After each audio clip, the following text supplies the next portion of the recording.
this is not isolated to Halloween, right? Every single like Christian holiday, or according to these people, holidays that Christians have co-opted. Right. You come up against this. So it's like Easter, that's pagan. Christmas, that's pagan. Right. Valentine's Day, that's Catholic. Maybe, I don't know. I think you're thinking of Lent. Saint Valentine. It's a different thing. Oh, fair. I'm kidding. That was a joke. Yeah, Anyway. yeah, I got it. But no, we get this like every single holiday. There's like some like vocal minority who are like, actually, you can't celebrate these things because demons. It's like, okay, give me some evidence. And like, because.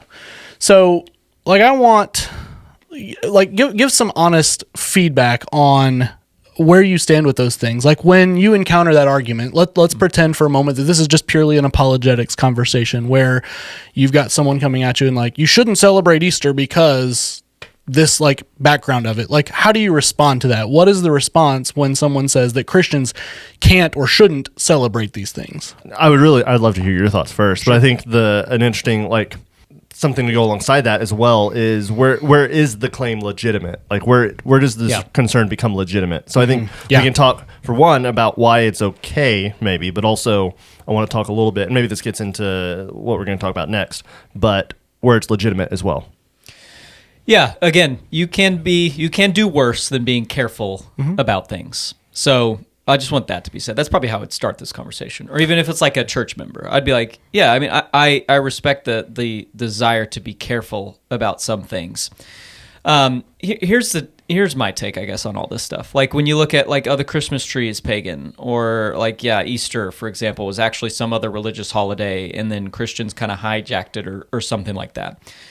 Like maybe, but here's my problem is you see so much conflicting truths or evidence about that where it's like, first of all, even if it's true, I don't even know if that is true, but let's take for the sake of argument, let's say Easter was a pagan holiday for sure, no doubt about it, and then Christians just kind of assumed it and changed it into this other thing. It's like, well, then now it's not the same thing, it's just at the same time. And so it's like, then why is that?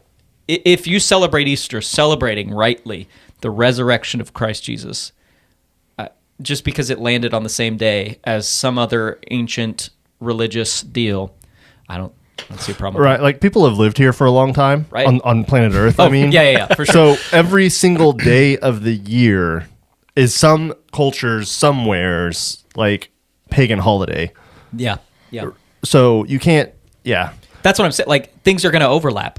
Right. And things, just like we talked last time with the name changing, like so do events and cultural celebrations. And if Christianity takes something and makes it holy, go for it. Like I don't know, like it's really, and all of it comes back to the heart of the person as well. If you don't feel comfortable celebrating something in particular because you don't want to open that door, like, so for example, I got a congregation member who comes up to me and says, I'm not comfortable with celebrating Halloween. Maybe they don't want to participate in a trunk or treat or something like that. I'd be like, respect your convictions. Like, it's my job to not step over that. I'm not going to ask you to do this then if you don't feel like you need to be doing that. So that's fine. If convictionally speaking, you don't wish to participate in something because you fear it is connected to some ancient, perhaps some sort of principality type deal, then fine. Then that's okay. But you cannot expect, I think, everybody rightly to follow that same framework, I suppose. Yeah, I think that's where the issue is, right? Is when a like personal conviction becomes like which an is, imposition, and that's where you get into like legalism territory and problems like that. Like my thing must be everybody else's thing, right? A great example, and we're not going to get into this debate on this particular episode. I'm sure we'll tackle it at some point, but it would be like an alcoholic who says that nobody should drink alcohol. It's like, okay, don't necessarily make your thing everybody else's thing. Yeah. Now, obviously, there's some you mean nuance. like former alcoholic who says sorry, yes, because I was like recovered alcoholic. Keep it all for me. No, I'm just kidding. Yeah. Just kidding. Yeah. You heard it here first. Yeah, that's right. Steven said to keep it all for him. Yeah, apparently. He does have that new wine fridge. That's right, filled with Dr. Pepper. Mm-hmm. Yeah, so no room for the wine. I gotta hear. Yeah, that was my mom's favorite type of wine. Actually, was Dr. Pepper. So good for her. It is the best flavor. That's right. I wouldn't know. Anyway, so the problem becomes when your personal conviction becomes like public imposition. Yeah, that's a good way to look at it. You have to be very, very careful about that. But where are some ways that there might be some legitimacy? Because I have one example, and then and really kind of maybe flows into the next thing too. But I have one thought. No, yeah, I agree. I think so. Just take our culture. There's kind of an, I shouldn't say obsession, a general acceptance for satanic things. Look at horror movies, look at satanic bands, a lot of heavy metal bands. Look at, again, Halloween is a perfect example. I think there are certainly limits to Christians celebrating Halloween, let me be clear. Oh, yeah. So while this video is funny, it's a parody of that, there is some truth to that quote-unquote Christian influencer's claims that there are some things you need to be wary of. I don't think one of them is carving a pumpkin with your 3-year-old. But, like, I mean, depending on, like, dressing up your children as, I don't know, like witches or like spirits, or you could, I would be careful of that. I mean, Yeah. I quoted Ephesians this morning, Ephesians 6, where Paul's like, our battle is not against flesh and blood. It is against these spiritual forces, and so we need to be aware of that. If our culture doesn't take it seriously because it doesn't take Christianity seriously, somebody has to. So there's a way I think Christians can lean too much into the spooky season, for sure. So yeah, there's always a balance. Yeah, there's an element of going too far, I think, for sure, that we should be cautious of. Because I think, right. and this is where I go to with a lot. And again, this is not another topic that we're not going to tackle, would be something like yoga, right? Where it's like, is it okay? Is it not okay? And who knows what the right answer is, but it's beneficial. It's always beneficial to critically look at whether it's helpful or not. And maybe you pray about it, you consider, you look at the evidence, and you decide, you know what, Halloween is fine for me. Great.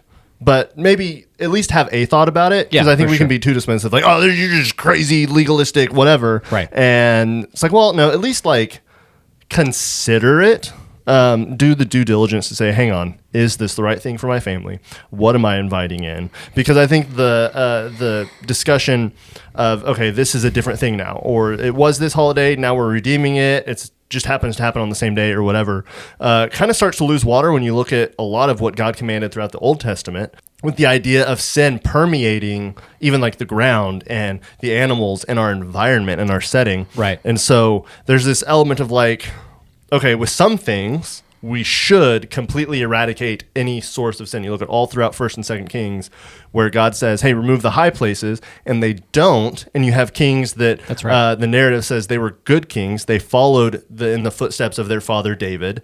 Nevertheless, the high places were not removed. And you see this progression towards darkness, not away from it, because they left these little things. Yeah. So where do you think that line is? Preston, I want to hear from you too, but yeah. But let's parallel this with the thoughts that I know you have on yoga, because we've had that conversation. We're not going to get into yoga today. Numerous times, but no, I mean, the principle applies. The same landing as kind of what you asked right there. Like where is the line? Now, when I mentioned the like parallels with the conversation about Easter and Christmas and all these other things, and I think Halloween stands alone because it's not. There's at least not that I know of, any specifically like Christian part of it, right? It's not a holiday, no matter what you believe. It's not pretending we haven't to be, co-opted it for anything, whatever. Right. So there is no like Christian celebration of Halloween. But to what you just asked there, like what with that, like what is the line? How much of it can we participate in? Because I think there's like two extremes that you see in this conversation, which is kind of like what we've talked about with like eschatology before. Like I know the ooky spooky like end times, whatever, is like that's the attractive thing to follow, and that's why like Left Behind is like such a popular story.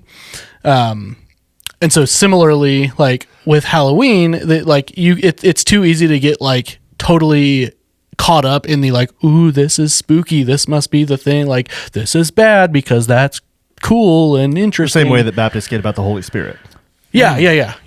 And then the other extreme then is like, no, it does, everything's fine, nothing matter. Like this, it's not what we're not actually worshiping demons. So if we like draw this pentagram and light candles and splash blood on the wall, like that's just for fun. Yeah. So this is the same with, I think, some sins for people.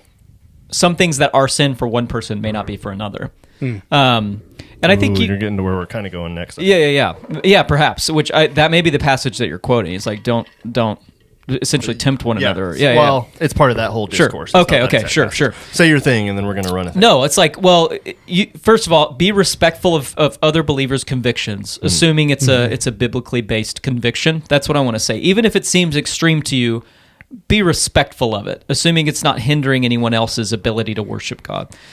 So if somebody convictionally doesn't want to celebrate Halloween, great. Then on the other side, don't expect other believers to follow your convictions. So this doesn't answer the question, but it's just the reality is like the line is going to depend on who you're talking to. If I'm talking to somebody who's come out of a satanic cult, who's like been rescued by they've been given a heart of flesh, their heart of stone has been taken out, they believed in the gospel, they started attending church, but they were a huge Halloween person. Like they did all of the things you would do on Halloween. They leaned into all the spooky spiritual things in Halloween before they were a believer. Probably a good idea to walk them through not leaning full into it, because they're a person who can. Maybe they don't see the necessarily the issue with that. It could be the other extreme where now since they've been so radically saved, they look at other believers celebrating Halloween at all, and they're like, no, you can't do this. I was just rescued out of this thing. So again, that line really does, I think, depend on the person. Like it just depends on the person, the time, the place.